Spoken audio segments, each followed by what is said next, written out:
Hey, beautiful people. Welcome to Organizing an ADHD Brain, the podcast for anyone who's ready to ditch the shame and get organized in a way that actually works with their brain. I'm Megs, a professional organizing coach, organizing an ADHD brain owner, and recovering clutter human.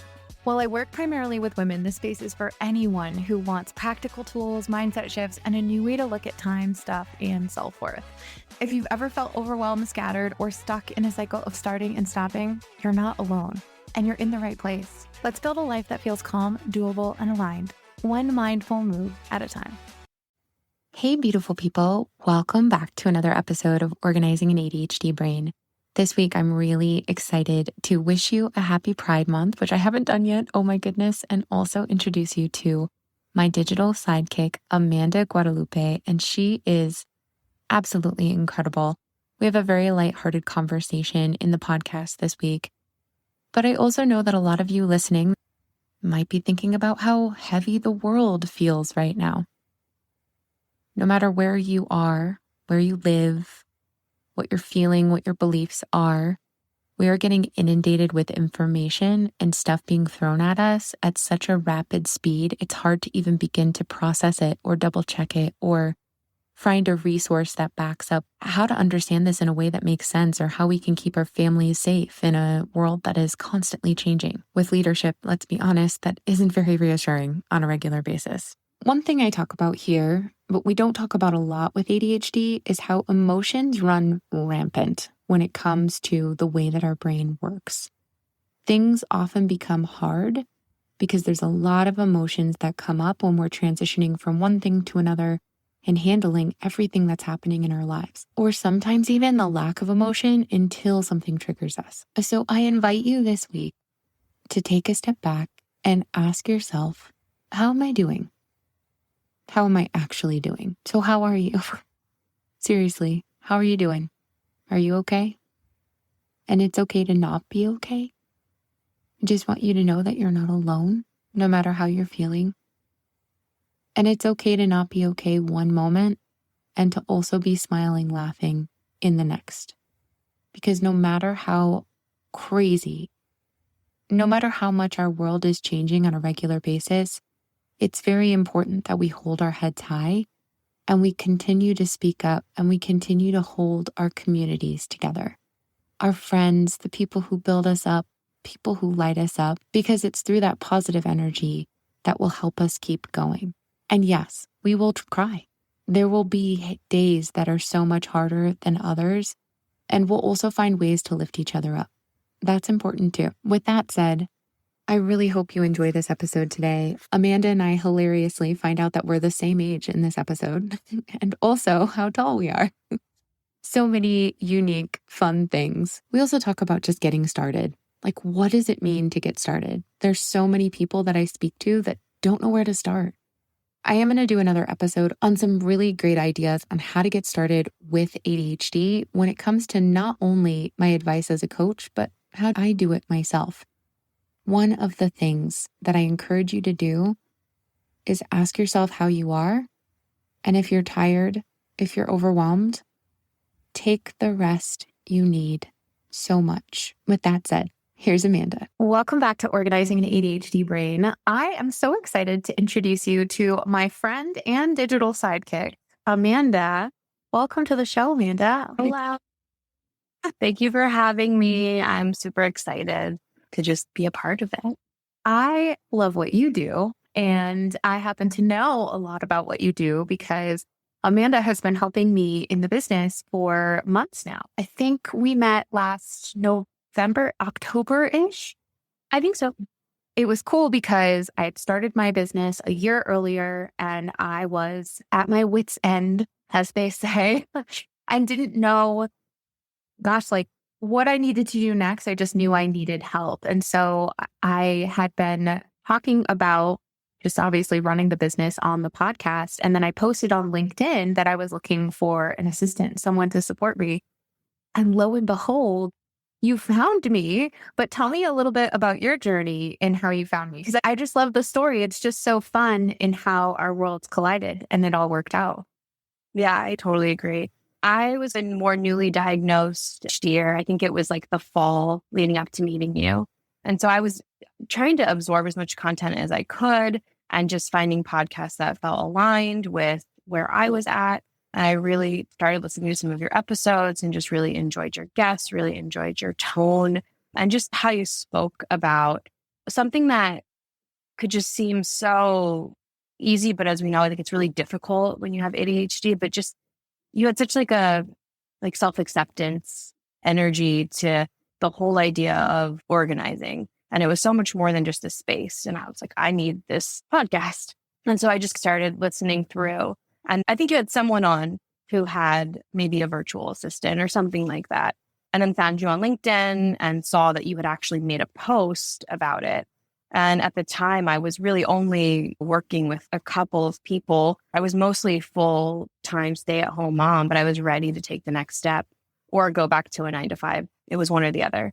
And I just had to reach out. I had to throw my hat in because you were exactly the kind of person that I would want to work with. That's so cool. And thank you for reaching out. And it worked out because we met, and then in classic ADHD form, I don't think I reached back out for another 3 weeks or so. And I was like, let's do this. Let's make it happen. Honestly, it's been so helpful because I think in so much of our lives, as a professional organizer, I'm good at the physical stuff and I'm good at explaining that through and helping you make decisions. But when it comes to managing this business, this is a whole nother level. And now I not only have to be an expert at finances, which you know, because you're running your own business too. Mm-hmm.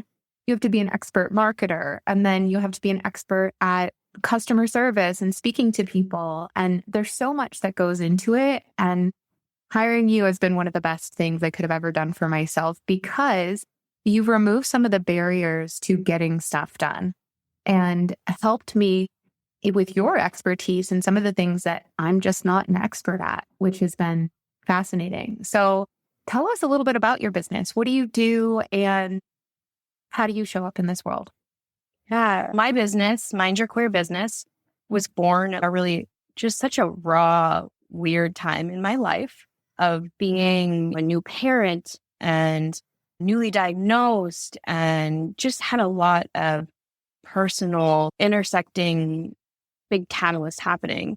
And it was born because if you look at my resume, it was very clear I had ADHD. It's very clear. I didn't know, but I have all these interesting jobs and I can wear many hats. And I love working for small businesses and love working for CEOs and love just getting in there and being the right hand. To my detriment, I had this really robust skill set, pretty crazy when it comes to doing this more admin stuff to some more design stuff. And I've always been a creative. It's just in me to make art. I wouldn't necessarily call myself an artist, but I'm an idea person. And I think that's why I've worked the jobs that I have worked and been able to pivot and go for jobs that I'm not quite qualified for, but then crush it, the ADHD. But the longevity in that is not viable for me. And I just kept feeling my boundaries just getting pulled out so much. And ultimately I was like, well, what if I take all these skills and use them in a way that feels aligned with my own values and aligned with the time I can spend on it and just see what happens. And it started off with mostly admin and automations and behind the scenes stuff. And as my business has grown, you've really helped me with this. I've started to just see some of my other skill sets that I know have been underutilized with branding and with design and with certain other offerings that I'm really trying to bring forth in my business. That's been the evolution to now. And it's still unfolding because that is the beauty of having your own business, right? It's never finished. I've finally come to terms with it's always going to be evolving forever. Yeah. I'm going to relate this back to organizing because I think you make such a good point. I was even talking to a new business owner this morning. There's 8 thoughts at once, but I was talking to a new business owner this morning and I was telling her how when I first started my business, I was like, I will be the exception to the rule. I'm going to be so successful my first year. It's going to be amazing. Yes, I launched the podcast. It was incredible and I grew, but also there were so many things I had to learn along the way that I wouldn't have possibly been able to learn overnight, not only about myself, but but about the business and truly what I wanted to do in my niche and who I was talking to. I bring that back to organizing because it's so important to start. It doesn't matter where you start, but as long as you're starting and you're taking action, that's what matters. When I first started working with you, I was talking to you about my brand, and I had one of my friends, an incredible graphic designer, help me put together my original package. I was Mindful Moves organizing with Megs, and then I had this really cool circle that I still have. And then I had these really cool, like succulent designs, but I had a really muted color palette. And it felt right at the time because as I was looking into organizing, everything around me and everything I had researched was like, oh, it needs to be calm. It needs to be subtle. It just needs to be a really chill vibe. But as we continued to work with each other, I was like, no, I kind of like orange. Like, what if we said orange here? And then I had teal in one of my colors. So you were like, you said orange, here's some ideas for you, which got my brain a little bit more wrapped around the idea of change, but it didn't happen overnight. It was, I said something, you took action on it, which bridged this gap of this barrier I'd had because I knew that changing my branding and my colors, I wanted it to happen overnight, but it felt like this huge project, right? It just gradually happened over time.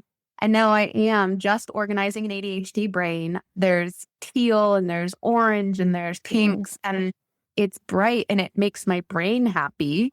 And for me, it's very calming because dopamine is calming for me, right? I see these colors and they bring me so much joy. So you allowed that to happen for me, but it wouldn't have happened if I didn't have that additional support that kind of just like puts their nudge in the direction of what I said I wanted anyway. That's why I love branding work so much, because when we are in the thick of our business, it is so personal. We are right there. Like we can't see the forest for the trees or whatever that saying is. Like we're up against it. So everything just feels like at any moment you could make the wrong decision and everything could just be done. Like it's the stakes feel so high when it's our own brand. Yeah. And what I love to do, especially when I'm so passionate about what an entrepreneur does, which is again, like why I work with people that I really want to work with, is that I see them, right? I see you, I feel this potential with these colors, and you had some really wonderful professional photos that have been taken that I could tell you weren't quite ready for, just we didn't know each other yet. And I just was like, oh, this is who Megs is. I'm not someone who's going to be like, okay, here, this is who you're going to be. I'm just an amplifier. You're already who you are. And my job is just to pump up the volume. And I think people get it wrong a lot of the time when they come to people for brand help and say, okay, I have no idea who I am. Tell me who I am. I feel like that's just like a recipe for rebranding a year down the road. And so I love that it was such an organic and such a flow of a process for you and for me. And really, like for anyone that's doing branding, the biggest piece of advice I can give you is to trust your instincts over any trend, over any website that you kind of like. Trust your instincts. If you wanted to do something, but maybe somebody else is doing it, it doesn't matter. Like yours is going to be different, I promise. That's what I've learned working with branding specifically, because it's so personal. When I first went into that photo session, it was with a friend of mine, and she, oh my gosh, she's such a great photographer in the Colorado Springs area. LaFay Photography, if you're in this area. She's been taking our photos like actually since I met Adam. We actually met working at the brewery with her, and she took photos of us before we even got engaged, which I remember, and they're kind of embarrassing. I hope she has them somewhere.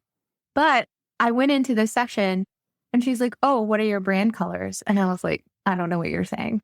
I had brought orange pants with me. I had an orange blazer. I had a pink tank top.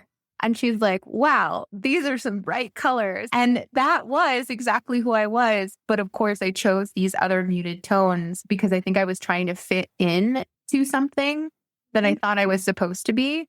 But it's been really cool to have these really bright colored photos that we've established this like real brand of mine out of. So absolutely. Yes. That.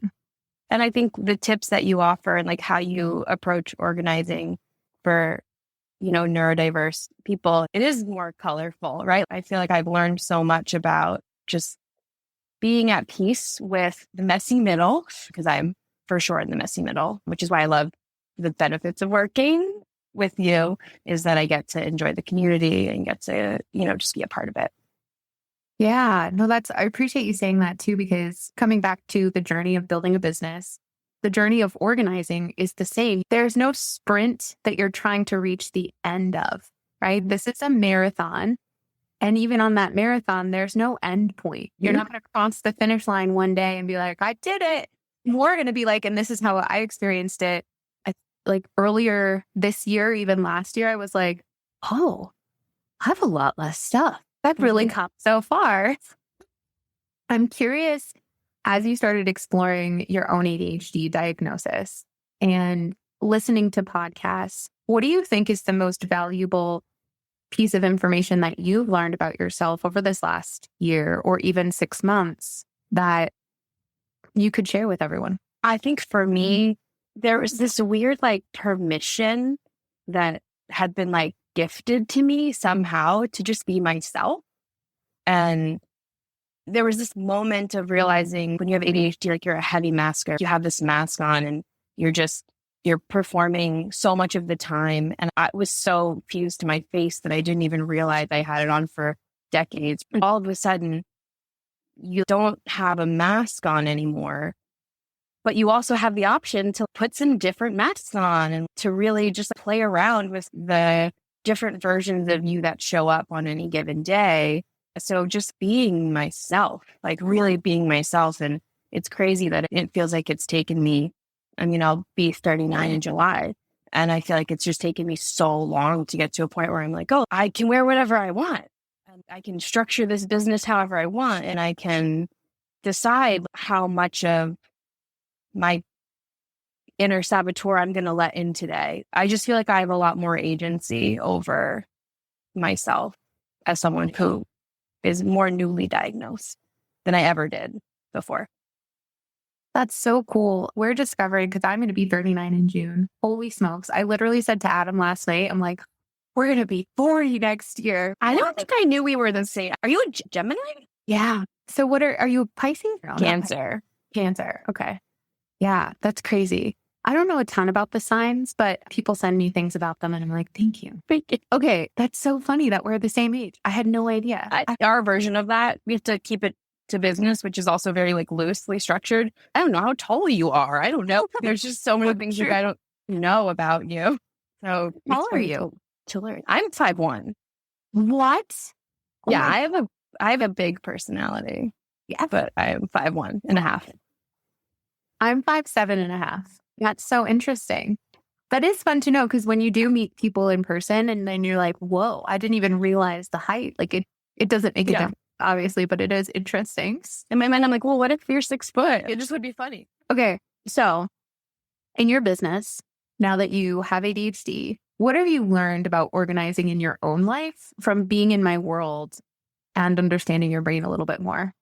I think starting small, these manageable bites of organizing. And part of that too is just having tools. As someone who has ADHD now, I chose medication and I love medication.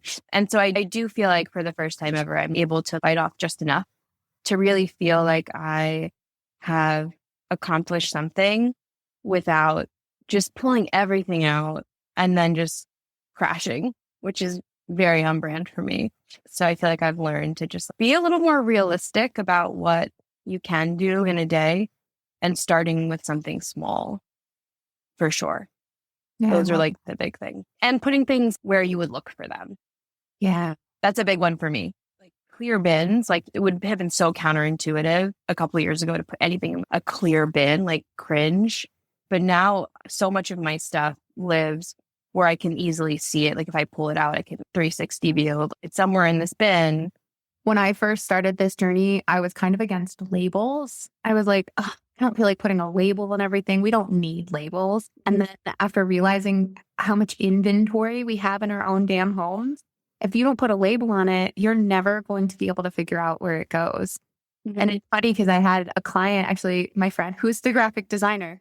And she was like, I don't really want to do labels. And I was like, you have so many mediums that you're working with. I encourage you to do at least some labels. Let's do some, and then let's move to the next step. I feel like for me too, like if you have a spouse that you want to stay married to, you also probably want labels. Just because I know my version of what goes together and the why behind it, you'd have to be real psychic to figure out my system sometimes. So either working together with my wife on, does this make sense for us? Or like really good labels, or else it's like they can't find the arts and crafts stuff for Rex. And that's frustrating when I'm trying to work, and it's frustrating for everyone. So I'm a label person personally, but not an over labeler. Yes. Yeah. There's a happy medium. We're selling everything, right? And so we have in our laundry room, we have a big sign that says laundry in the room. And I put on Facebook Marketplace, I'm like, do you ever find yourself not knowing what room you're in or even what to do in that room? Well, you're in luck because I have a sign for you. So we sold it this morning and I put it outside and I was like, oh, I looked at the ceiling because like things are changing. And Adam's like, do you not know where you are right now? I'm like, I don't know. No. It's fun to make fun of it, right? But labels are so helpful. And why we label our rooms with these big signs, I don't know. Not everyone needs to do it, but I thought it was pretty hilarious. I feel like year 2 of being together with my wife, we've been together almost 11 years now. I was gifted a label maker. So that should tell you something about my personality with like gold tape. It was like a gold tape refill label maker. So that pretty much sums me up, right? It's very telling of my personality even back then. So how do you stay organized in your business? You've grown from when I first met you, and now you're doing so much more. How do you stay organized and coordinated? Because it's different than the physical space, while there's a lot that's very similar at the same time. Mm-hmm. I would say I'm not necessarily in the best flow of, okay, I have my systems, they're working for me. But in the short term, the biggest thing that I've learned is that everyone's going to try to throw a tool at you that's going to help and say, oh, try this thing. This is what I use. My inclination as someone with ADHD is to be like, yes, fix it, please. I don't want to have to worry about it. But usually I'll use the tool for a little bit. I will stop using it. And then I have to figure out another solution. So I just started building my own solutions, even if it's something as simple as like a Google Sheet with some fancy formatting, just something that I know it's like the idea, if I've built it, I understand it. Yeah. I will use it. So some of these platforms and CRMs and kind of project management tools, they have a pretty high barrier to entry if you want to actually use them in a way that's going to make less work for you. For me right now, just having my own little systems that I'm building seems to be helping with just getting some clarity for what I do for who and how I structure it, what are the terms, and just the stuff that I wish I didn't have to worry about it. But it's important moving forward to just have some more consistency. And I'm sure you understand this. Yeah. And I love what you said about the tool. There's so many tools out there, like a planner, the infamous planner. We all want them. Plus, they're beautiful. And then they have this promise of perfect organization. And that's what we're seeking. We're seeking this perfection, but someone else has designed it, which means that now we're trying to fit in their box of what's expected of us. So if I buy a planner that has a habit tracker and I'm not used to tracking my habits, and now I haven't done it, that's a failure to me, like my perceived failure. Yeah. And now it hasn't been filled out. So now I feel like I'm not accomplishing what the planner has put forth for me. Agreed. But you hit the nail on the head is when you start to understand what you do and start out simpler, you get to build upon what you're doing. And then eventually you can seek out some of these other platforms as a solution to what you're already doing. But I agree. I don't think that you should start there. One of my clients sent me a video of one of those skylight calendars. Have you seen those? Yeah, it's got like a picture flow. There's a calendar. There's like a meal plan. There's all kinds of really cool things on there. I also have one and I set it up once. I spent a little bit of time on it. We have a chore chart on it We used it about half the year, and now we just use it as pictures. They're just going back and forth. And my client who messaged me, she's like, I bought one of these and I never use it. And I'm like, okay, I think in the community, I'd love to have a month where we talk about, let's get out the stuff that we bought but never used and see if it could actually help us in our life. What could it add to our lives instead of having to reinvent the wheel? I think that that's a great idea because I know that I have things like that I'm not optimizing. This thing was supposed to make something else easier, but it felt hard at the time. But maybe it won't feel as hard right now. Or maybe I'm in a different place to have more space, right? More bandwidth to tackle it. I use for budgeting. You need a budget. I love Me too. They're such a cool I'm a fan. They're a really cool company. I used to get alerts when I was job hunting for when jobs would open up. And I'm like, they were on a couple of podcasts that I used to listen to. And I like the way that they give every dollar a job. So that was a good example for me. Is I tried to use it once. And it's cool because they have a free trial where you don't have to put your credit card information in, which is top notch. When I first started, I synced everything. I put every account I had in there, every credit card. Then I even included investments or like my mortgage, everything. And I got so overwhelmed and it felt like too much to handle that I ran away. And it wasn't until a year later that I heard about them again. And I was like, what if I took the time to enter things manually and just kept it to the simplest form of the ins and outs of my checking account? And then I could add a little bit over time. And I have now been a dedicated user for years because that's like what we need to remember with the tools. And we're not consistent. Like consistency is not in our book, which is okay because it's about continuity. It's about coming back to the things that we know have worked for us in the past and making them work for us again, but maybe in a new and improved kind of way because we're looking at it from a different lens and a different perspective. Yeah. And I know personally, if my brain had been given that challenge to figure the thing out and I'm up for it, I'm going to retain that information better. I'm going to use it the way it's supposed to be used in a way that will work for me. And if I'm reaching for a tool for a quick fix, it's probably not going to be a good fit. But if I'm reaching for a tool because I want to learn, it's probably going to be a better fit. And so I really try to pay attention to which is it. Am I just overwhelmed and I'm reaching, or am I grounded and like looking to level up? Interesting. I love that. Take that away, everyone. That's delicious. Tell me, we started the community in the beginning of the year, and now we've moved to a new platform, which has been top notch. Aside from me not being able to figure out how to send a link to people to sign up, I'll get there. However, what do you think has been the biggest difference or something that you've noticed just being a part of community that is also trying to get organized? Yeah, I mean, I love just having a place to go that is not Instagram or the news. I love starting to wire my brain to click that app instead.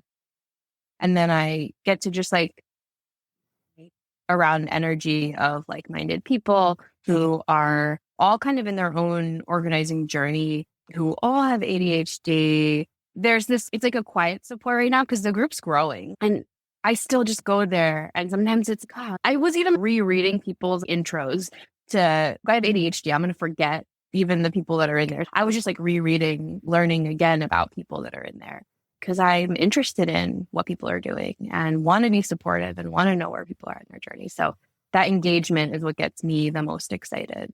It felt like it left some weird box that it was in and it feels like it went out into the world, leaving Wix and going to Circle. It feels like it's got a lot more to offer. I agree. And I just started. So when you join, you get a free coaching, a one-on-one with me, which we should totally do. We should do for you and I talking about like your organizing journey, because I'd love to ask you some questions. I feel like I'm always avoiding that with you. Let's do it. So you get a free one-on-one 30-minute call, and it's been really powerful because and I work one-on-one with people. And so I really dive into their worlds. And in a perfect world, I would have the time to truly dive into everyone's life, but that's not the case. But I was talking to a woman the other day about just not knowing where to start. And so I've been thinking about that a ton because one of my clients said that the other day too. And we're just so nervous about being right and starting in the perfect place where when it comes down to it, it's about starting. And part of starting is simply just making the decision that you don't want to live the way that you're living anymore. Like for me, I had no idea what to ask for from you, which is why it took me from having the conversation with you to see what you did to finally saying, I'm ready, but I still don't know what to ask for from you. And even sometimes now, I still don't know what to ask for from you. But we're learning and we're growing. And the point is that when you start taking action in the direction of where you want to go, you start to truly understand what's next. And I was thinking about it this morning. Do you think that anyone regrets starting where they did? When I think about it, I don't even remember where I started or it being wrong or right. I just did it. I think in the moment I didn't know where to start. But like when I finally did it, I would never go back and not start because I feel like I needed to start in a different place. I know I had taken some time off after my son was born. We made a conscious decision to do that.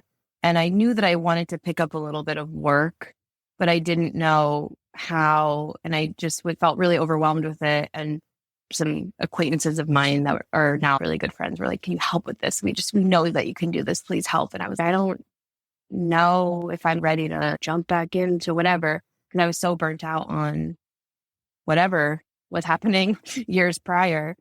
And I remember just being like, I just have to start. I just have to see what it feels like to not work for a company, just see how it feels to help them out. And I remember talking to my wife and saying, I could probably have more clients. Wouldn't that be cool if I could cover our overhead? I think I would probably go wild if I could cover our overhead. That would be so cool. But in my mind, being like, that feels so far away. And then fast forward, getting to that point, I'm not even celebrating it. No, I absolutely love that because look at where you are now. Well, I'm so grateful to be on this journey with you because it's so cool to see you grow. And even the women that I started this podcast journey with, to see where they were and where they are now. And yeah, the point is to start and to build on it. Yeah. And there's a power that it's like, it can feel really tough to have a late in life diagnosis. I had so much grief around like who I could have been and all these versions of myself that I could have done anything, right? I could have done anything. Once I moved through that, and I still feel it, but as I'm moving through it, I'm just like, well, I get to do anything. Yeah. It's pretty cool that like you can start and that's that permission that I'm talking about, right? Yeah. Where I don't know if I would give myself this permission if I were neurotypical. Yeah. Like, I don't know, like what would be happening with the chemicals in my brain, which is why I think we make great entrepreneurs.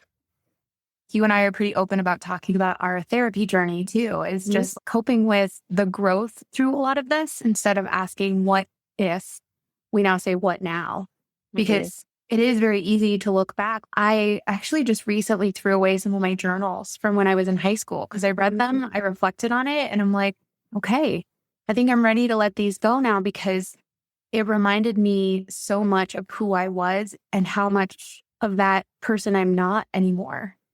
Yeah. But also being able to imagine me giving her a hug because she would be so proud of the woman I am today. These like little versions of us that show up as we get older are so powerful, especially like when we let them come forth and then tend to them a little bit and give them that hug that they need. And just even sometimes an apology, like, oh man, we weren't so nice to ourselves in that moment, right? It's so powerful that little work that we can do with our empowered self to all of these little selves. And I'm not even talking about my kid self. I'm talking about like myself 4 years ago, seeing that person and being like, oh man, I wasn't being kind enough to myself. And like can see that version, feeling so sad about that. Yeah.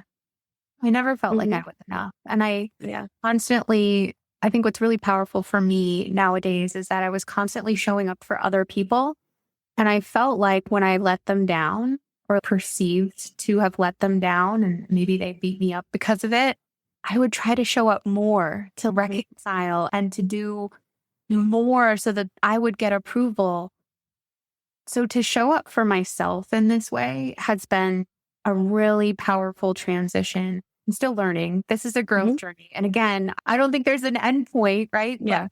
I do think that the more I speak about the way that my brain works and the more I understand it, I grow. And one thing I realized more recently is sometimes I put myself down because I'm like, oh my gosh, I coach people on this and I can't even manage it myself. And so here I am shaming myself because I'm not perfect. But truthfully, I'm coaching women and men.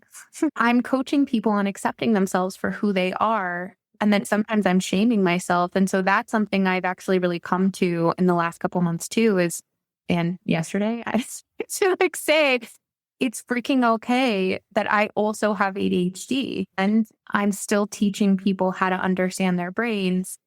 And it's okay that I have a coach. It's okay that I have people saying kind and beautiful, supportive words to me. I feel like we talked about this not even that long ago. Maybe it was even just like a quick text of like, I'm not buying what anyone's selling if they haven't struggled. If I can't tell that like they haven't had a journey, it's probably not going to align with the reality of struggle, right? With the reality that there are struggles that come with having ADHD, with many things in life. And if I look to you and I look to your brand and I see this perceived perfection, there's nothing that's going to resonate for me. And that's my brand is don't expect perfection. Like this is the weird stuff over here, but I'm leaning into that. Right. And that's who I want to surround myself with is the people who get it wrong and then do it anyway. Right. And just grow. I want to see people grow. I want to see my mentors and my coaches and I want to see them all grow. I don't want to think they're fully realized. Yeah. Because that's no fun. I said to my boss in the corporate world one time, I was like, can you tell me about a time that you failed and then you learned from it? And he looked at me like I was insane. And I was like, no, seriously, I want to know about your failures. I grew to the person that you are now. Because I recognized that in him, that he was successful and he was doing some great things. And he couldn't answer me. I don't even remember his response. I just remember the feeling in that moment and how insecure I think it made him feel. But what's fascinating is that you don't learn from your successes. You learn from your failures. It's the only thing that's teaching you anything. There's some podcast out there. I don't know which one, but there's an episode called like Failing Forward, like falling forward, like you fall on your face, but really you do get somewhere, right? You get a little bit ahead and you learn so much and you feel the feeling of disappointment or what didn't work or what needs to change. You really learn how to feel it. And then you get back up and you do it again. Yeah. I mean, and it hurts. Like the failure does. It's terrible. Like mentally it's terrible. Wish you. It's awful.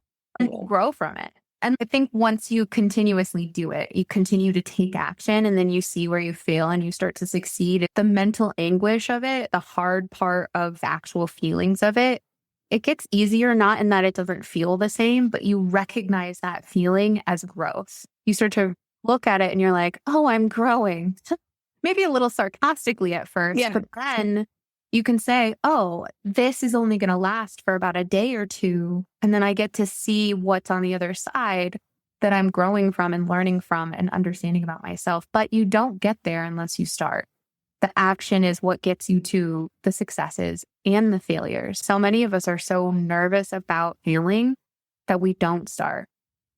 But I love future thinking, obviously manifestation and things like that. And my friend, Crystal, who owns a yoga studio down the road from me, she was talking about how she's always wanted to open this yoga studio. It's never been the right time. But she had a friend who had passed away from cancer. And she had always wanted to open a yoga studio, this friend who had passed away. And so she's like, I'm not going to let that be me. I'm not going to not do something and let it be too late. And so she did it. And I think that's really what, as far as ADHD goes, there's so much that can be inhibiting. And then when you start to realize that you have control over so much of what you decide to do in this world, just by taking a tiny action, instead of trying to conquer the world in a day, which we want, which really comes from a dysregulated state. It's that fight or flight type of situation. But when you start to take these tiny actions, you see how far it can lead you. Absolutely. We don't talk about it much. I feel like I've had my own little evolution with it. I love that. Yeah. But you recently did a room swap where Mhm. we're in one room and you were in Rex's room where he plays. And then you decided to swap rooms, which is where you're at right now. Mhm. But when I asked you, I was like, well, what's the vision in each room? Have you thought about what you truly want each room to be? And you were like, oh. So how did that change the way that you went about that? Just kind of knowing what you wanted? Or did you put more thought into what you wanted at the end of it? So before we even started, after we'd had that conversation, I sat down with Jen and I was like, let's talk about this, which is so different than like the logistics of actually navigating a room switch. And I think just right off the jump, it just helped to like regulate us both to just think about a feeling instead of all the work that was going to have to happen, which was just kind of creating this tension. So we didn't thought about it, like what we want it to be and what we didn't want it to be. And it was a really helpful exercise in making sure that this space, which is now like my office is in here, we call it the den now. Now the whole old living room is his playroom, but it's still unfolding. You're still figuring out what that looks like. But now this is the adult room. There's like a tiny toddler chair over there, but that's at the end. It's so nice to just have a space that after he goes to bed, we come in here and we just feel like we're not going to step on a Lego. That's so nice. And that was the intention. A lot of people, when I ask them that question, they're like, I have no idea what I want. I just don't want this. And it's like, okay, you don't want this. That's the start. But now what do you want? We just expect life to happen to us. Like one day I'll figure it out. I should know how to organize. So I might as well one day do it. It's the difference between just surviving, right, a room swap and then like thriving in a room swap, right? Even just thinking a little more about what you want. It feels like such a luxury when you're a parent. Like, what do I want? Just checking in with that, I think, was really good for us. Tell us a little bit about your passion projects right now. What are you doing aside from building websites and being creative and helping seemingly organized ADHD entrepreneurs build their dreams too? This whole idea of leaning into who I authentically am and just being myself and trying to figure out how can I fit the rest of me, which then even involve the websites into my brand. And really the biggest way is this blog that I'm going to be launching soon. And hopefully whenever, I don't know how long episodes take to do all the things to come out, but I'm going to set it up for the first kind of blog to release in the next couple of days, and it's free, but the blog is deeply personal and it's called Mind Your Queer Mama. So it's a take on my business, but really the intersection of the motherhood and entrepreneurship and ADHD. And there's no way to just tear them apart. They will always exist together. So it's a little bit, I wouldn't say tips and tricks, but there might be some like little nuggets in there of wisdom. So that's one thing I'm working on.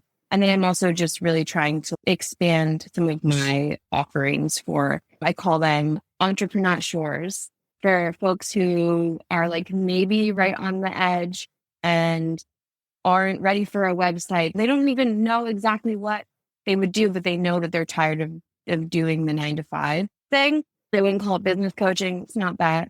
But really, it's just to help with a little bit of self-clarity. I'm doing a lot of work around archetypes and doing some archetype readings for entrepreneurs to help them see which version of themselves are stepping forward, which mask are we either putting on, taking off, which one do we need to let go of? And I think archetypes do a really wonderful job of helping with pattern recognition and just like a little more with self-acceptance when we can understand and name this part that's coming out right now. First of all, the name entrepreneur, freaking brilliant. I absolutely love that. And I love what you're doing. I love the blog. I was talking to someone the other day. If you're following me on my email journey, I love writing. I love speaking. I love expressing myself. This is such a beautiful way to do it, to start to really understand who you are. And just by sharing your journey, whether there's tips or tricks or anything, it's just about knowing that you're not alone in this journey.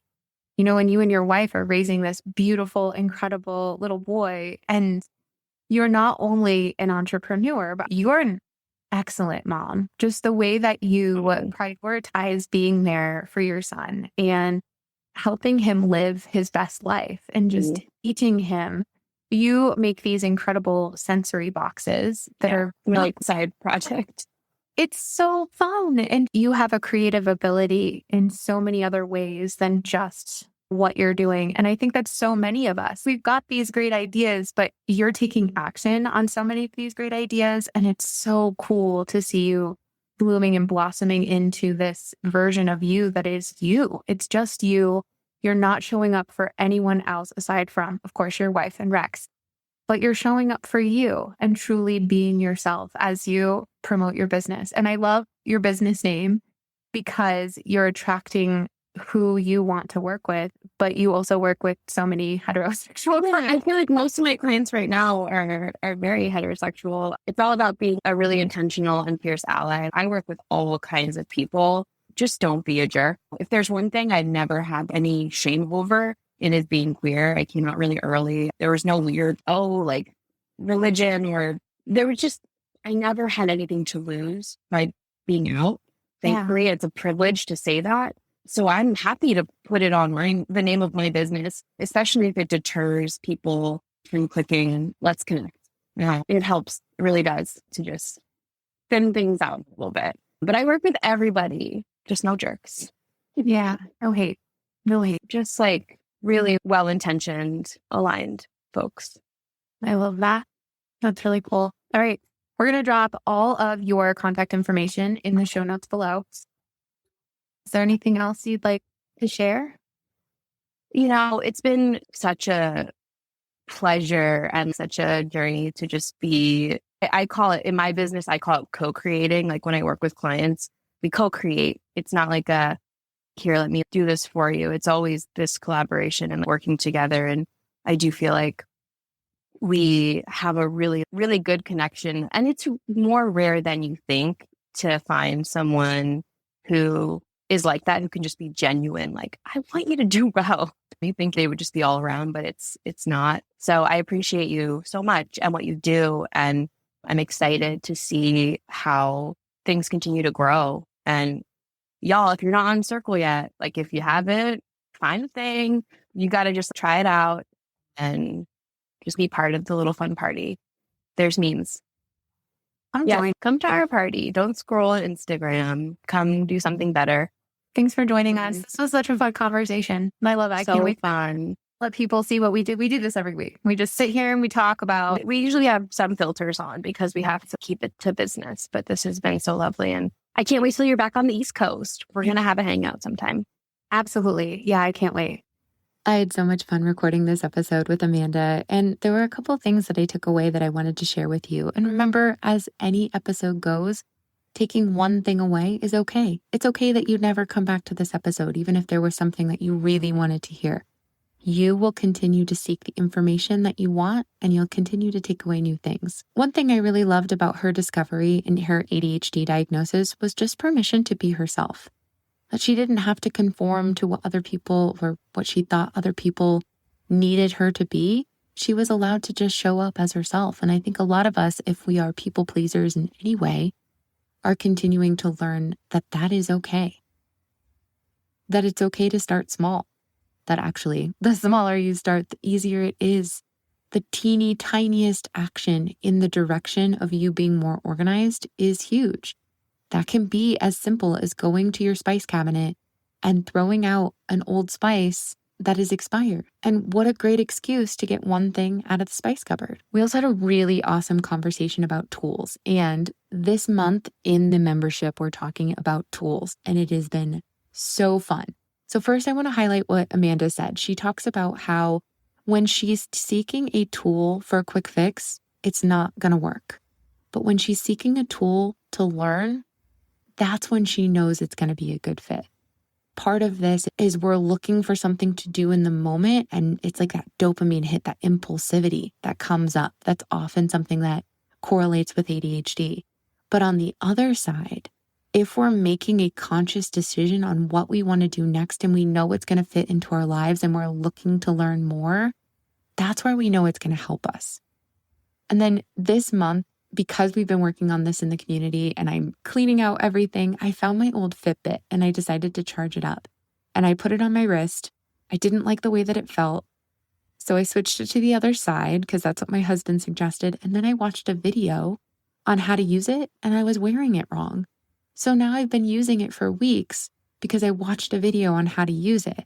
Now there's still elements of it that I'm not taking advantage of, but I really like seeing how much movement I have during the day. It's keeping me very aware and motivated to do more. Also, we both love YNAB. I couldn't recommend it more, and I put the link to it down in the show notes below. Another thing she mentioned about organizing was just surviving through it versus thriving through it.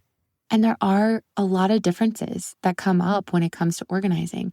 We could survive through it by emptying a closet in a weekend and try to put it back together, or we could thrive through it by understanding how we could fit little, small, incremental bites of organizing into our day to make small changes throughout time. Because let's be honest, if you're doing it in a weekend, it's not lasting, right? There's a reason why you're listening to this, because you're seeking more, and that is not the way to do it. I've done it. I did it a lot, actually, too many times to count. And now I have a podcast telling you not to do it. You're still going to do it. Honestly, you are.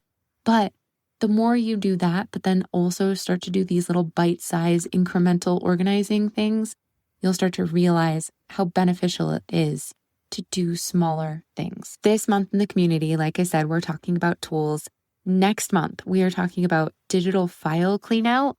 And then the following month, we're going to be talking about planning routines as school is up and coming. Oh my gosh, I can't believe we're only 2 months away, which is so crazy.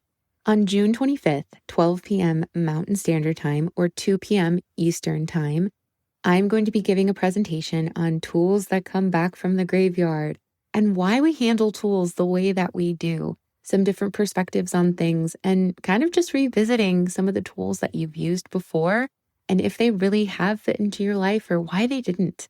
So we have a really good conversation about that coming up. If you're ready to join the community, go to the show notes below, click on the link, join the community, and sign up, and we'll see you there. The next event is this Saturday. We have a body doubling decluttering session. We're decluttering together. We're getting rid of things. We're having conversations about letting go, and we're doing it together, which is a proven ADHD technique. The community closes at the end of June. So if you're ready to join now. Otherwise, your next opportunity won't be until the fall of 2025. Don't forget to check in with yourself, to ask how you're doing. And I will see you next week. Thank you so much for spending time with me today. I love being a part of your journey, and I hope you found something helpful to take with you. If you're ready to get support in organizing your ADHD life, I'd love to invite you to join my community. It's a space built just for you. And if you're curious about coaching, let's chat. I encourage you to book a free call just to see if it's the right fit. You can get on my calendar directly from the show notes below, and we can have a chat. A quick reminder, I am not a doctor or a medical professional. Everything I share is based on my own experience as well as my coaching expertise. So please consult your doctor for any medical or ADHD related concerns. Until next time, keep going. Right where you are is a great place to start.